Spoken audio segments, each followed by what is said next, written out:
હું અલ્પેશભાઈ મનુભાઈ દેસાઈ, ગામ પીઠવાજા, તાલુકો જિલ્લો અમરેલી. અને મેં આ વર્ષે ધનલક્ષ્મીનું 10 પેકેટનું વાવેતર કર્યું છે.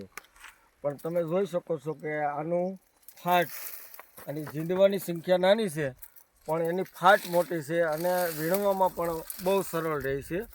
અને ખેડૂતો વીણવા માટે મજૂરો સામેથી આવે છે. આ કઈ વેરાયટી વાવી છે તમે? મેં આ ધનલક્ષ્મીનું અગ્નિવીર વાવેલું છે અને 35-40 મણનો ઉતારો બેસ છે.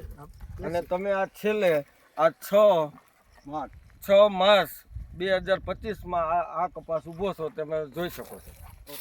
હવે તમે ઘણા વર્ષોથી કપાસની ખેતી કરતા હશો, તો તમારા હિસાબે આ કપાસમાં શું શું ખાસિયત છે? હવે મેં 15-20 વર્ષથી હું ખેતી કરું છું, તો ઘણી બધી જાત વાવી, પણ એમાં ખાખરનો પ્રશ્ન કે લાંબા ટાઈમ સુધી કપાસ ઊભો નથી રહી શકતો. એની સામે આ કપાએ લાંબા ટાઈમ સુધી આને ટકી રહ્યો અને અટાણે જોઈ તો આમાં 12 થી 15 મણની વીણી ચાલવાની છે.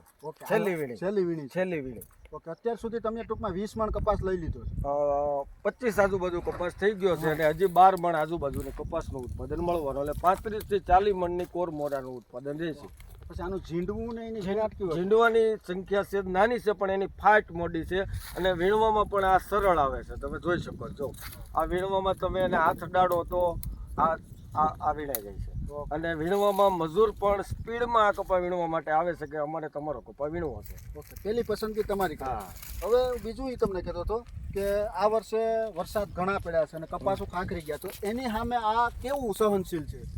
તમે મારી આજુબાજુના બધા ખેતર છે એ કપાસ ફેલ થઈ ગયા છે, જેમાં ખાખર પૂરું થઈ ગયું છે, પણ આ કપા હજી આ ગામમાં હજી એમનો ઊભો છે આજની તારીખમાં.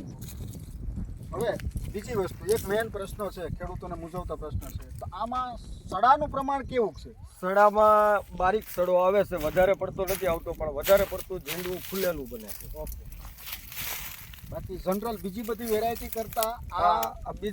કરતાં આમાં સડાનો પ્રશ્ન ઓછો છે. ઓકે, તો આપણે જે ખેડૂતો છે તમારી આજુબાજુના વિસ્તારમાં, અમરેલી, સૌરાષ્ટ્ર અને ખાસ કરીને જે કપાસની ખેતી કરે છે, એને તમે તમારા મંતવ્ય પ્રમાણે શું કહેવા માંગો છો? કે આ વસ્તુ વાવવા લાયક છે અને સારી ક્વોલિટી છે, સારી કંપની છે અને સારી વેરાયટી છે.